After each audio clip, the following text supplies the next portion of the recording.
Hello everyone. तो चलिए शुरुआत करते हैं हमारे इस टॉपिक की। तो अभी हमने जो देखा था प्रीवियस एग्जांपल, उसमें हमने ये बात की थी कि आखिर जो कंपाइलेशन है जो टॉप टू बॉटम काम करता है, तो उसको कभी-कभी एक एरर मिल जाती है। ठीक है? तो देखते हैं उस एरर को हम लोग फिर डिक्लेरेशन कैसे हटाते हैं। तो हम लोग फंक्शन डिक्लेरेशन का मतलब ये होता है कि फंक्शन के बारे में लिटिल बिट जानकारी देना। मैं आपको बहुत सिंपल भाषा में बता रहा हूँ फ्रेंड्स, कि अगर आपसे कोई पूछे कि व्हाट इज फंक्शन डिक्लेरेशन, तो फंक्शन डिक्लेरेशन का मतलब ये होता है कि आप किसी भी फंक्शन को सिर्फ ये डिफाइन कर रहे हो कि वो फंक्शन क्या है, उसका नाम क्या है, उसका पैरामीटर क्या है, उसकी बॉडी नहीं बता रहे हो। सिर्फ उसके बारे में थोड़ी सी जानकारी दे रहे हो जो कंपाइलर के लिए इनफ है। तो वो जानकारी कैसे देते हैं, डिक्लेरेशन कैसे लिखते हैं? तो फंक्शन डिक्लेरेशन का जो सिंटैक्स है वो फ्रेंड कुछ ऐसा होगा कि आपको रिटर्न देना पड़ेगा पहले, कि वो फंक्शन किस तरह का रिटर्न लौटा रहा है। फिर फंक्शन का नाम देना पड़ेगा जिसको मैं एफ नेम बोल रहा हूँ। फिर आपको पैरेंथेसिस देने पड़ेंगे और आपको पैरामीटर भी देना पड़ेगा, और इसको सेमीकोलन से फिनिश करेंगे क्योंकि ये एक स्टेटमेंट है और हर स्टेटमेंट सेमीकोलन पर फिनिश किया जाता है सी में। तो फ्रेंड ये हमारे पास में फंक्शन डिक्लेरेशन करने का सिंटेक्स है। आप इसको क्लियरली देख रहे होंगे कि इसमें हमारे पास में फर्स्ट नेम, फिर साथ में रिटर्न भी हमने बता दिया है, ये पैरामीटर भी बता दिया, लेकिन हमने इसकी डेफिनेशन नहीं बताई, हमने इसकी बॉडी नहीं बताई है। तो फ्रेंड अगर आप लोग एक मैं आपको एग्जांपल दूं जिसमें मैं आपको तीनों चीजें बता देता हूं फंक्शन के बारे में। तो फ्रेंड को अगर कोई भी हमारे पास फंक्शन है, ठीक है फ्रेंड, तो कोई भी फंक्शन की सबसे पहले चीज तो होती है डेफिनेशन। डेफिनेशन ये बताता है कि फंक्शन एक्चुअली में क्या करेगा, उसके वो मेन लाइंस क्या है। ठीक है, एक्चुअली में उसकी बॉडी के साथ में उसको समझाया जाएगा। फिर हम लोग बात करेंगे फंक्शन कॉलिंग की या डिक्लेरेशन की। तो डिक्लेरेशन केवल फंक्शन की नॉलेज देता है, फंक्शन की जानकारी देता है, कि डिक्लेरेशन बताता है कि फंक्शन क्या है। ठीक है, लेकिन वो उसकी वर्किंग नहीं बताएगा, बस फंक्शन का इंट्रोडक्शन देगा, आप ये समझ लीजिए। और लास्ट में फंक्शन की जो लास्ट चीज होती है वो होती है फंक्शन की कॉलिंग, जो कि उसको एग्जीक्यूट करने के लिए बहुत ही जरूरी है। तो मैं एक एग्जांपल भी यहाँ ले लेता हूँ। मान लीजिए कि मैंने एक फंक्शन लिखा है, ठीक है, जिसमें मैंने लिखा है void hello, ठीक है, और पैरामीटर मैंने इसका दिया नहीं है। तो ये तो मेरा अगर कोई फंक्शन है तो उसका डिक्लेरेशन क्या होगा फ्रेंड? उसका डिक्लेरेशन का मतलब है इसकी आप बॉडी हम हटा दीजिए तो आपका वो डिक्लेरेशन बन जाएगा। डिक्लेरेशन में सबसे पहले इसका जो रिटर्न है, ठीक है, वो लिखेंगे हम लोग। तो रिटर्न ये है इसका void, तो हमने void लिखा। फिर हमें लिखना है नाम, नाम क्या है? हेलो, हेलो लिखेंगे। फिर लगाएंगे पैरेंथेसिस, इसमें पैरामीटर नहीं है तो यहाँ पर भी कोई पैरामीटर नहीं लिखना है और उसको हम लोग फिनिश करेंगे। तो ये इसका डिक्लेरेशन हो गया। तो जब आप किसी भी फंक्शन में बॉडी हटाकर सेमीकोलन लगा देते हैं तो जो सिर्फ और सिर्फ उसका एक तरह का डिक्लेरेशन कहलाएगा। अब डिक्लेरेशन में अगर आप ये रिटर्न हटा दें तो वो कॉलिंग कहलाएगा। तो कॉलिंग में हमें सिर्फ नाम देना होता है, पैरेंथेसिस देना होता है और पैरामीटर देना होता है। क्योंकि पैरामीटर नहीं है तो हमने उसको खाली छोड़ दिया है। तो फ्रेंड आप देख सकते हैं कि यहाँ पे एक एग्जाम्पल हेलो फंक्शन का, जिसका मैंने आपको डेफिनेशन भी बताई है, मैंने आपको उसका डिक्लेरेशन भी बताया और मैंने आपको उसका कॉलिंग भी बताया। एक और एग्जाम्पल की यहाँ बात कर लेते हैं फ्रेंड। तो मान लेता हूँ इसमें जो एग्जाम्पल है इस बार मेरा, उसमें कुछ ना पैरामीटर ले लेता हूँ मैं ना, ताकि आपको आसानी होगी समझने में। हालांकि अभी तक हमने पैरामीटर पर कोई स्पेसिफिक बात नहीं करी है, हम पैरामीटर को बहुत ज़्यादा डिटेल में करने वाले हैं क्योंकि सी में बहुत काम का होता है ये पैरामीटर। ओके, तो हम लोग इन फ्यूचर जो वीडियो बनाएंगे उसमें हम लोग आपको जरूर बताएंगे कि वो पैरामीटर्स क्या क्या हो सकते हैं। अभी उसके लिए हम लोग इतने प्रिपेयर नहीं है, तो आपको जस्ट फॉर एग्जाम्पल मैं आपको समझा रहा हूँ, तो आप इसको एक बार सिर्फ समझने के लिए देख सकते हैं ना। जैसे मैंने लिखा है फ्रेंड इंट हेलो इंट ए। ओके, तो फ्रेंड अगर मैं आपको कहूँ कि ये मेरा फंक्शन का डेफिनेशन है, तो ये क्या है? ये फंक्शन का रिटर्न है, फंक्शन का नाम है, फंक्शन का पैरामीटर है और फंक्शन की बॉडी है। ठीक है, अब ये जो बॉडी है इसमें हम लोग कोई भी स्टेटमेंट लिख सकते हैं। फॉर एग्जाम्पल मैंने यहाँ पे लिखा प्रिंट एफ परसेंट डी और ए। ये मैं आगे आपको बहुत अच्छे से बताऊंगा फ्रेंड कि प्रिंट एफ कैसे लिखा जाता है, उसमें क्या परसेंट डी का क्या रोल रहता है, डबल कोट्स का क्या रोल रहता है, इसको क्या बोलते हैं, सब हम लोग बहुत डिटेल में करेंगे। बट अभी हम लोग को ये फोकस करना है कि मान लीजिए हमारे पास कोई फंक्शन ऐसा गिवन है, ओके, तो उसका डिक्लेरेशन कैसा होगा। तो जाहिर सी बात है अगर ये फंक्शन हमें ऐसा दे रखा है तो उसका डिक्लेरेशन कैसे बनाएंगे? हम सबसे पहले इसका लिखेंगे रिटर्न। तो रिटर्न हमें इंट दे रखा है तो हम लोग लिखेंगे इंट। फिर नेम क्या दे रखा है? हेलो, तो हेलो लिखेंगे। ठीक है, फिर पैरामीटर क्या दे रखे हैं? हम लोग लिखेंगे इंट।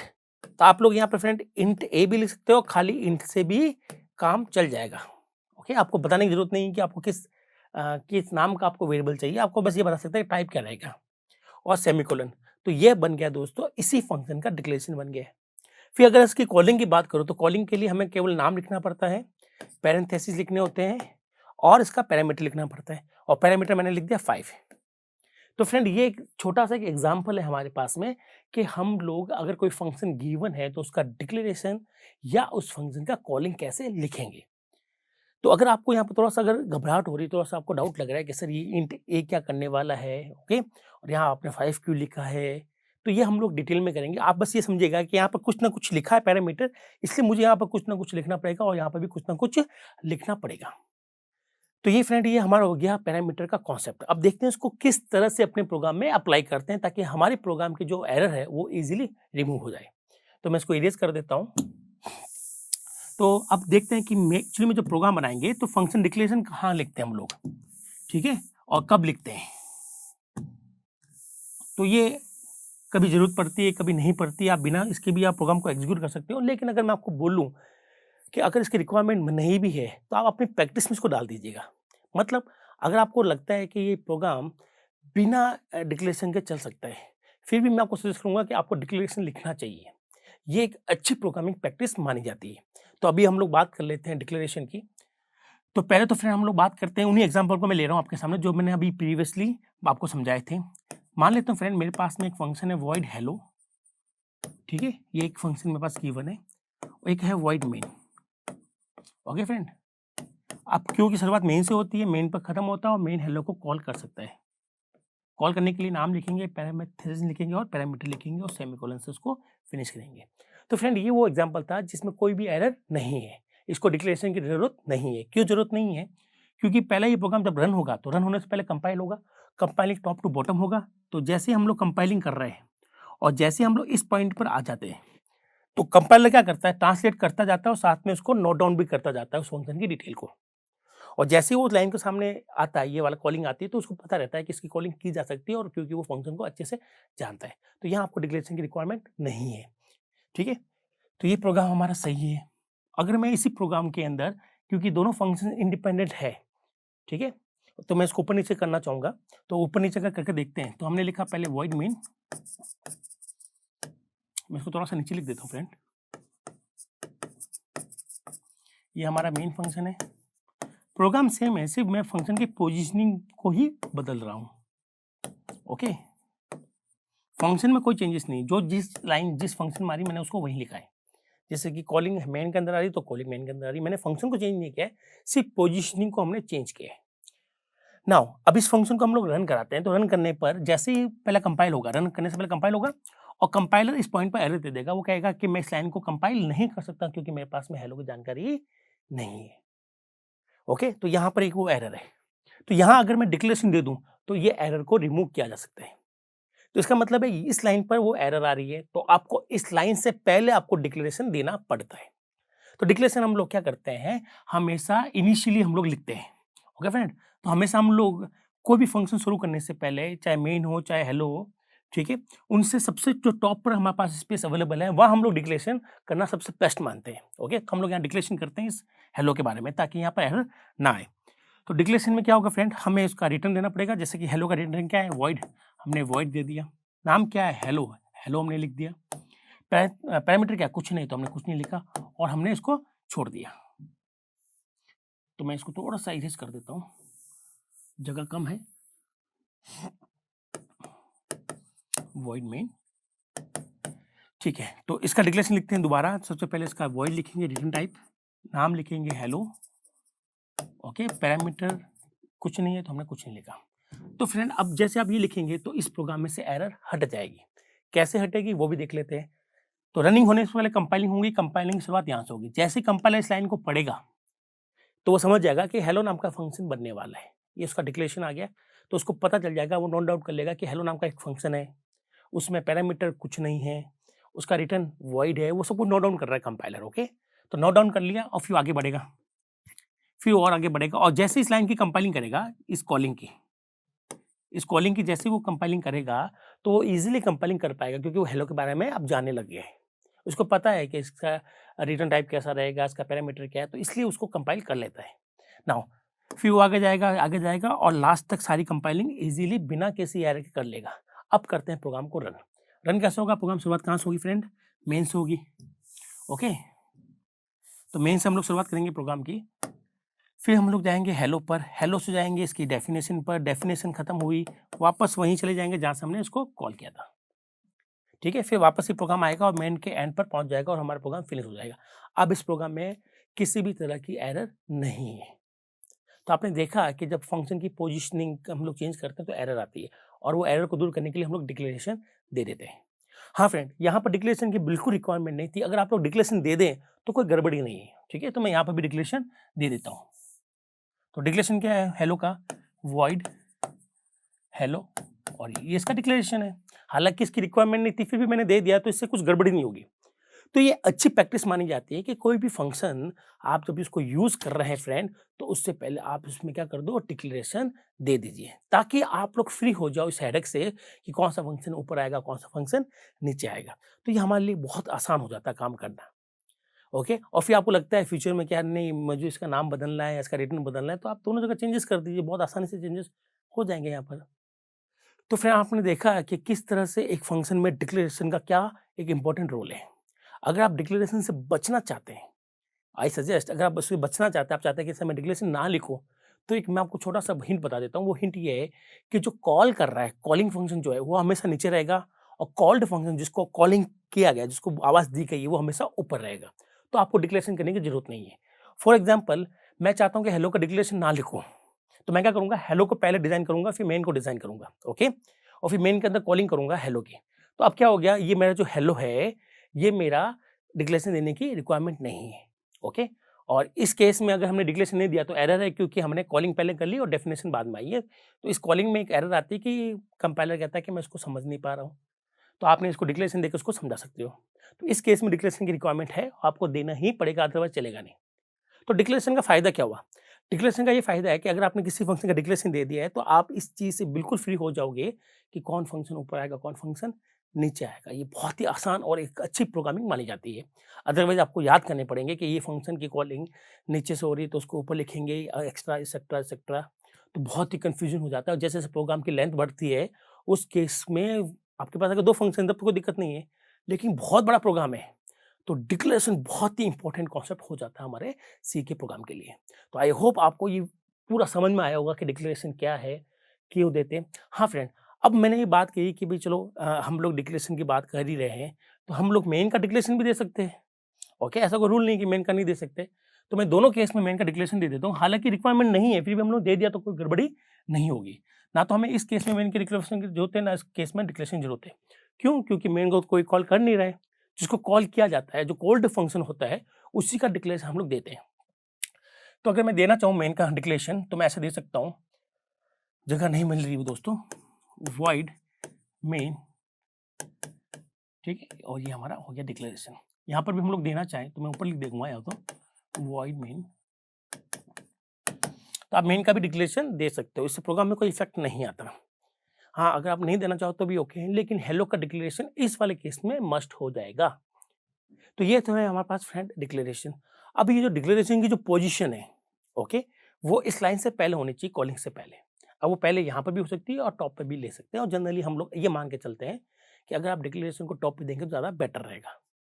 हाँ, किसी-किसी कंपाइलर में ऐसा होता है कि अंदर लिखने पे इश्यू क्रिएट हो जाते हैं। हम लोग अगर ऊपर लिखें तो हर कंपाइलर्स में अच्छा रहेगा, कोई दिक्कत नहीं आएगी, और यही था हमारा रूल नंबर 7। चलिए अब आगे बढ़ते हैं और देखते हैं कि रूल नंबर 8 आपसे क्या बोलने वाला है और वो किस तरह से वर्क करता है। तो रूल नंबर जो 8 है फ्रेंड, ये बात करता है फंक्शन के टाइप्स की, फंक्शन के टाइप्स की।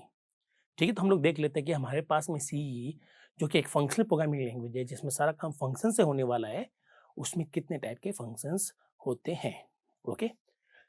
तो अगर मैं बात करूं टाइप्स ऑफ फंक्शन की, तो सी में फ्रेंड्स केवल और केवल 2 तरह के फंक्शन होंगे, ओके। मैं इसको ड्रॉ भी कर लेता हूं। ऐसे फंक्शन, ऐसे फंक्शन जिसकी डेफिनेशन, डेफिनेशन आप समझ गए, जिसकी बॉडी, जिसमें कर्ली ब्रैकेट लगा के हम लोग कुछ लाइन लिखते हैं, तो ऐसे फंक्शन जिसकी बॉडी या जिसका डेफिनेशन हम लोग लिखते हैं, मतलब हमें बना बनाया नहीं मिलता, हम लोग खुद लिखेंगे उस फंक्शन को, उसकी फंक्शन क्या करेगा, कौन सी लाइंस हमें उस फंक्शन में आनी, वो हम लोग डिसाइड करेंगे। तो ऐसे फंक्शन कहलाते हैं यूजर डिफाइंड फंक्शन। क्या कहलाएंगे फ्रेंड? यूजर डिफाइंड फंक्शन, ऐसे फंक्शन जिसकी डेफिनेशन हम लोग बनाते हैं। डेफिनेशन का मतलब मैं फिर आपको दोहराता हूँ, जिसकी बॉडी हम लोग डिजाइन करते हैं, जिसकी बॉडी में लाइंस हम लोग डिजाइन करते हैं, हम लोग डिसाइड करते हैं। हाँ फ्रेंड, अब कुछ ऐसे भी फंक्शन है जिसकी डेफिनेशन, जिसकी बॉडी ऑलरेडी गिवन है। ठीक है, हमें उसकी बॉडी बनाने की जरूरत नहीं है, हमें इसको डेफिनेशन देने की जरूरत नहीं है, हमें सिर्फ उसको कॉल करना होता है। तो ऐसे फंक्शन जो बने बनाए मिलते हैं, जिसकी डेफिनेशन बने बनाए हमें मिलती है, हमें सिर्फ उसको कॉल करना पड़ता है। तो ऐसे फंक्शन क्या कहलाते हैं? Pre defined function. आप इसको अच्छे से कर लीजिएगा फ्रेंड, क्योंकि आप लोग फ्यूचर में जितने भी लैंग्वेजेस पढ़ने वाले हैं, चाहे वो C++ हो, चाहे वो सी हो, चाहे वो जावा हो, चाहे पाइथन हो, फंक्शन सभी लैंग्वेज का सबसे इंपॉर्टेंट कॉन्सेप्ट माना जाता है और इसके टाइप हमेशा दो ही रहेंगे। तो अगर आप ये चीज़ सीख लेते हैं तो फ्यूचर में आपको कोई भी लैंग्वेज पढ़ने में कहीं भी दिक्कत नहीं आएगी। ओके, नाउ तो मैं आपको नीचे हिंट भी लिख देता हूँ कि किस फंक्शन को हम लोग यूज डिफाइन कहेंगे, किसको हम लोग प्री डिफाइन कहेंगे। तो प्री डिफाइन फंक्शन वो है जिनकी डेफिनेशन इज ऑलरेडी गिवन। तो मैं लिख देता हूँ, डेफिनेशन इज ऑलरेडी गिवन। ठीक है, जिसकी डेफिनेशन पहले से ही दे रखी है। ठीक है, और ऐसे फंक्शन जिसकी डेफिनेशन हम लोग बनाते हैं, जिसकी बॉडी हम लोग बनाते हैं, जिसमें कर्ली ब्रैकेट लगा के हम लोग डिसाइड करते हैं कि उसमें कौन सी लाइन आएगी, कौन सी लाइन नहीं आएगी, तो हम लोग उसको बोलेंगे यूजर डिफाइंड फंक्शन, जिसमें हम लोग कहते हैं डेफिनेशन जो है फंक्शन की जो बॉडी है इज डिफाइंड बाय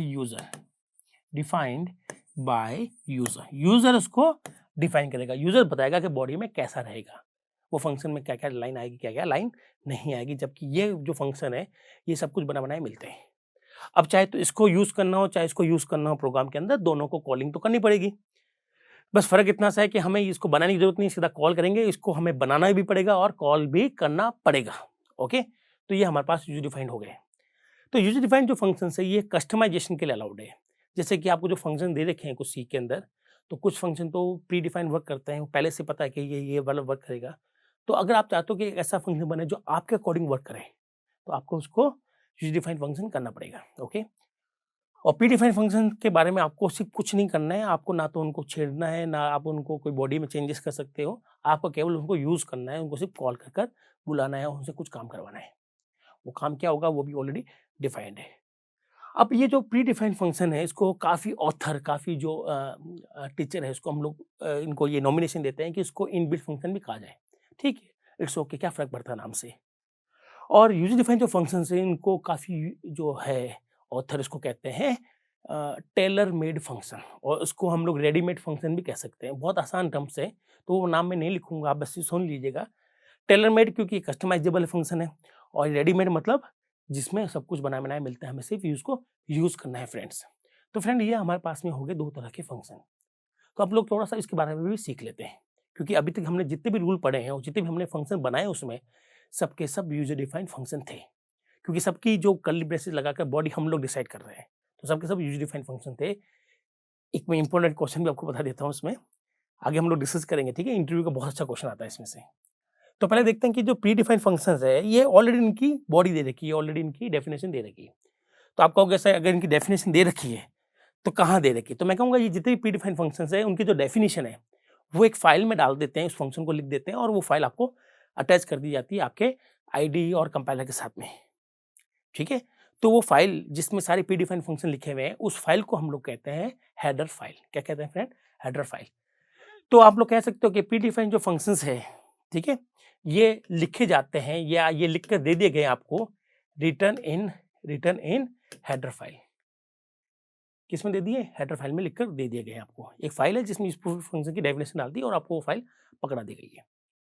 अब हम लोग आगे फ्यूचर में और बात करेंगे कि हम लोग उसको लाइब्रेरी फाइल क्या होती है ना, उसको हम लोग और डिटेल में पढ़ेंगे। हाँ, तो यहाँ पर मैं हेडर फाइल भी कह सकता हूँ, लाइब्रेरी फाइल भी कह सकता हूँ, लेकिन अभी के लिए, इस समय के लिए हमें सिर्फ रूल पर ध्यान देना है। आगे हम लोग डिटेल में पढ़ेंगे कि हेडर फाइल और लाइब्रेरी फाइल को कब कब वर्ड यूज करते हैं, दोनों में क्या डिफरेंसेस है। ओके, तो अभी हमारा फोकस ये रहेगा कि आपको ये समझाया जाए कि फंक्शन के कितने टाइप अवेलेबल है। तो हमने कहा कि ये जो फंक्शंस है इनके बारे में जो भी जानकारी अवेलेबल है वो एक फाइल में पड़ी हुई, उस फाइल को हम लोग कहेंगे हेडर फाइल। अब ये जो हेडर फाइल होती है फ्रेंड, इनका जो एक्सटेंशन होता है वो होता है .h। क्या होता है? .h। आप लोग ये समझ लीजिए कि मान लीजिए जिन्होंने भी सी बनाई है, जिन्होंने भी पी डिफाइंड फंक्शन बनाए, उन्होंने क्या किया होगा, उन्होंने एक फाइल ली होगी, उस फाइल में फंक्शन की इंफॉर्मेशन को रख दिया और उसको .h से सेव कर दिया। तो h जो है .h वो यहाँ पर डिनोट किया जाता है हेडर फाइल के लिए। तो इसको हम लोग कहते हैं हेडर फाइल, जिसमें फंक्शन की इन्फॉर्मेशन को रखा गया, ऑलरेडी बना कर दे दिया गया, आपको सिर्फ इसको यूज करना है, कॉल करना है। ओके, तो हम लोग यहाँ पर कुछ एग्जाम्पल दे देते हैं कि भाई आपको पता चल जाएगा कि सर कौन कौन से प्री डिफाइंड फंक्शन है और कौन कौन से हेडर फाइल में लिखे हुए हैं। हाँ, सारी हेडर फाइल को और सारे प्री डिफाइंड फंक्शन को अभी एक साथ समझना थोड़ा सा मुश्किल हो जाएगा, क्योंकि पहले हम लोग एक बार अपने रूल फिनिश करेंगे, उसके बाद में इसको डिटेल में पढ़ेंगे। ओके, तो मैं फॉर एग्जाम्पल आपको बता रहा हूँ कि एक फाइल है मेरे पास में जिसका नाम है stdio.h। ये एक हेडर फाइल है। इस फाइल में बहुत से फंक्शन दे रखे हैं। जो सबसे पॉपुलर फंक्शन है वो है एक तो printf, ये फंक्शन दे रखा है, और एक दे रखा है scanf। इसके अलावा दोस्तों और भी बहुत से आपको फंक्शन इस हेडर फाइल में मिल जाएंगे। ठीक है, तो अगर आपने कहीं भी printf और scanf को सुना होगा तो ये दोनों के दोनों फंक्शन stdio में लिखे गए हैं। अब stdio की फुल फॉर्म क्या होती है, कैसे होता है, सब नेक्स्ट वीडियो में करेंगे फ्रेंड। ओके, अभी फोकस करते हैं कि वो किस तरह से वर्क करते हैं ना, और दोनों में क्या डिफरेंसेस है, वो वाली बात हम लोग कर रहे हैं। अब हम लोग फ्रेंड एक और ले लेते हैं फाइल। सपोज कीजिए मैंने वो फाइल का जो ली है उसका नाम है conio.h। क्या बोलते हैं इसको, conio। ठीक है, ये दो अलग अलग वर्ड है, conio अलग है, कॉन अलग है, आयो अलग है। यहाँ पे std अलग है और आयो अलग है। ओके, इसको काफी लोग बोलते हैं conio, जो कि एक गलत प्रोनाउंसिएशन है।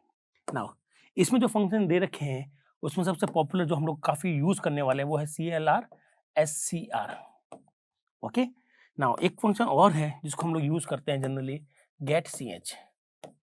तो फ्रेंड इनके अलावा और भी बहुत से हैं, इसमें भी बहुत से फंक्शन दे रखे हैं, इसमें बहुत से फंक्शन दे रखे हैं। मैंने जस्ट सिर्फ एक एग्जांपल समझाने के लिए आपको बताया कि हेडर फाइल और उनके फंक्शन कौन कौन से है पॉसिबली जो हमें ज़्यादातर काम में लेने होंगे। ओके, आगे आने वाले टॉपिक में और बेहतरीन चीज़ें देखते हैं। अब तक के लिए थैंक यू।